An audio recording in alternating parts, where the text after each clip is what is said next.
হেই আসসালামু আলাইকুম এভরিওয়ান, কি অবস্থা সবার? তো একটু ভিন্নধর্মী ভিডিও নিয়ে হাজির হয়ে গেলাম আপনাদের সামনে। অ্যান্ড আজকের ভিডিওটা কোনো রিভিউ ভিডিও থাকছে না, আজকে হচ্ছে একটি প্রোডাক্টের টিয়ার ডাউন থাকছে। অ্যান্ড আমি ডিসিশন নিয়েছি যে আমাদের চ্যানেলে একটা আলাদা প্লেলিস্ট হবে যেখানে হচ্ছে আমরা ম্যাক্সিমাম প্রোডাক্টের টিয়ার ডাউন ভিডিও বানানোর চেষ্টা করব, মানে ভেতরে অ্যাকচুয়ালি কী রয়েছে সেগুলো আপনাদের সামনে উপস্থাপন করার চেষ্টা করব এই প্লেলিস্টের মাধ্যমে। সো আজকে হচ্ছে বলা যায় তার সেকেন্ড ভিডিও, বিকজ অনেকদিন আগে আমি একটা ব্লুটুথ স্পিকারের এরকম টাইপের ভিডিও বানিয়েছিলাম। আজকে থাকছে একটি পাওয়ার ব্যাংকের টিয়ার ডাউন ভিডিও। অ্যান্ড এটি হচ্ছে ওয়্যারলেস চার্জিং পাওয়ার ব্যাংক। এটা হচ্ছে রিম্যাক্সের এবং যদি মডেলটা আমি বলি RPP152। এবং আমাদের এই ভিডিওটি স্পন্সর করেছে ইউনিক সলিউশন, যাদের কাছে পেয়ে যাবেন এরকম সব রকম গ্যাজেটের টেক সলিউশন। মানে যে কোনো প্রবলেম, সেটা হোক পাওয়ার ব্যাংক, স্মার্ট ওয়াচ, তারের হেডফোন, ব্লুটুথ হেডফোন, আদার্স যত রকম সব গ্যাজেট রয়েছে সব কিছুর সলিউশন কিন্তু তাদের কাছে পেয়ে যাবেন। যে কোনো রকম প্রবলেম হলেই কিন্তু তাদের কাছে আপনারা পাঠিয়ে সেটি ঠিক করাতে পারবেন, অথবা ফিজিক্যালি তাদের শোরুমে গিয়েও কিন্তু সেটি ঠিক করাতে পারবেন। এবং তাদের শোরুম হচ্ছে ঢাকার মোতালেব প্লাজায়। সো ভিডিও ডেসক্রিপশন বক্সে তাদের সব কিছু ডিটেলস কিন্তু দেওয়া থাকবে। সো গাইজ, বেশি কথা না বলে চলুন আজকের ভিডিও শুরু করা যাক। আমি মোহাম্মদ শিবলি এবং বরাবরের মতো আপনারা দেখছেন mister Shibli YouTube channel. So let's start the video.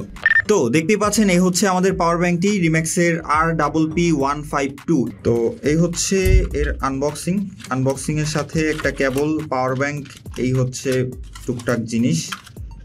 তো প্রথমেই আমরা হচ্ছে পাওয়ার ব্যাংকটি রেখে বাকি জিনিসগুলো সাইডে রেখে দিচ্ছি। তো ফাইনালি এই হচ্ছে আমাদের পাওয়ার ব্যাংক। এবং আগেই একটা কথা বলে রাখি আপনাদের সুবিধার্থে, আমি মোটামুটি এটির ওপরের পার্টটা একটু খুলে রেখেছি যাতে সময়টা কম লাগে। তো এদিকটাই হচ্ছে পাওয়ার ব্যাংকের যেই পাওয়ার বাটনটি রয়েছে সেটি, এখানে কিছু ইন্ডিকেটর লাইট রয়েছে। তো এই পাশে আপনার ইনপুট হিসেবে একটি মাইক্রো ইউএসবি পোর্ট পেয়ে যাবেন, তার সাথে হচ্ছে এই পাশে রয়েছে একটি টাইপ সি পোর্ট। এটা আউটপুট এবং ইনপুট দুইটাই কিন্তু হবে, মানে আপনি এটা দিয়ে ফাস্ট চার্জিংও করতে পারবেন এই পাওয়ার ব্যাংকটি এবং আউটপুটও নিতে পারবেন। এবং তার সাথে একটি ইউএসবি রয়েছে, এটাও কিন্তু ফাস্ট চার্জিং আউটপুট হবে।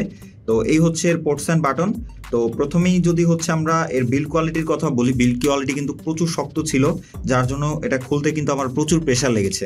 তো বিল্ড কোয়ালিটির দিক থেকে আমি খুবই ভালো বলবো, দেখতেই পাচ্ছেন প্রচুর শক্ত কিন্তু বিল্ড কোয়ালিটি। দেন আমরা যদি হচ্ছে ওপরের পার্টটা যেটা, সেটা যদি খুলে ফেলি তাহলেই কিন্তু এর যেই তো ওপরের পার্টটা খুলে ফেলে প্রথমেই হচ্ছে আপনারা এখানে বড় সড়ো করে দেখতে পাবেন যে ওয়্যারলেস চার্জিং এর যে কয়েলটি রয়েছে এটার জন্যই কিন্তু আসলে এর উপরে যখন আমরা ফোন রাখি তখন ওয়্যারলেসলি আমাদের ফোন কিন্তু চার্জ রিসিভ করে। সো এটা হচ্ছে এই ট্রান্সফরমার কয়েল। দেন হচ্ছে এখানে যে এর নিচেই কিন্তু এর যে মেইন লিথিয়াম ব্যাটারিটি রয়েছে সেটি ব্যবহার করা হয়েছে। তো আমি সার্কিটটি খুলে দেন হচ্ছে পুরোটা বের করে দেখাচ্ছি।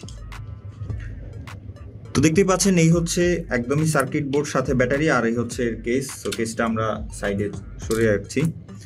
তো প্রথমেই হচ্ছে এখানে 10,000 mAh এর কিন্তু একটি লিথিয়াম পলিমার ব্যাটারি ব্যবহার করা হয়েছে এবং এগুলো চাইনিজ ব্যাটারি। আর এদিকটায় হচ্ছে একটু ফোম দিয়ে প্রোটেকশন করা হয়েছে, এদিকে ওয়্যারলেস যেই কয়েলটি রয়েছে সেটি পাবেন। অ্যান্ড এই হচ্ছে এর মেইন সার্কিট। তো এখানে দেখতে পাচ্ছেন 3টা পোর্ট ব্যবহার করা হয়েছে আউটপুট এবং ইনপুটের জন্য। এখানে হচ্ছে 2টা যে পাওয়ার কন্ট্রোল আইসি রয়েছে সেই আইসিগুলো আপনারা পেয়ে যাবেন, এই যে একটা আর এই হচ্ছে একটা। আর এইদিকে কিছু ইন্ডিকেটর লাইট রয়েছে, যেটা হচ্ছে এটার যে চার্জিং মানে কত পার্সেন্ট রয়েছে সেটা কিন্তু এই ইন্ডিকেটর লাইটের মাধ্যমে বোঝা যায়। তো এই হচ্ছে একদম নর্মালি সাদামাটা বলা যায় এর যে সার্কিট বোর্ড। সবগুলো ম্যাক্সিমাম পাওয়ার ব্যাংকেই সেম জিনিসটাই থাকে, একটা সার্কিট বোর্ড ইউনিট আর একটা হচ্ছে ব্যাটারি ইউনিট। তো এটাতে যেহেতু ওয়্যারলেস চার্জিং সাপোর্ট করে, যার জন্য হচ্ছে এখানে ওয়্যারলেস চার্জিংয়ের জন্য আলাদা করে একটা সিস্টেম দেওয়া হয়েছে। আপনারা অনেকেই জানেন সেম জিনিসটাই কিন্তু মোবাইলের পেছনেও থাকে, মানে হচ্ছে একটি ওয়্যারলেস চার্জিংয়ের যে কয়েল রয়েছে সেটি থাকে। এটা হচ্ছে ওইটা আমাদের ফোনে যেটা থাকে সেটা হচ্ছে রিসিভার, এটার মাধ্যমে হচ্ছে ফোনের মধ্যে ওয়্যারলেস চার্জিংটা পাস করা হয় বা চার্জিং পাস করা হয়। তো এই হচ্ছে এই টিয়ার ডাউন ভিডিও। তো ভিডিওটি কেমন লেগেছে অবশ্যই আপনারা কমেন্ট করে জানাবেন, এবং যদি ভালো লেগে থাকে নেক্সটে কোনটার বা কোন টাইপের প্রোডাক্টের টিয়ার ডাউন ভিডিও দেখতে চান সেটাও আপনারা কমেন্ট করে জানাবেন। তো আজকের ভিডিও এই পর্যন্তই, দেখা হবে নেক্সট কোনো ভিডিওতে। সেই পর্যন্ত সবাই ভালো থাকবেন, সবাই সুস্থ থাকবেন, খোদা হাফেজ।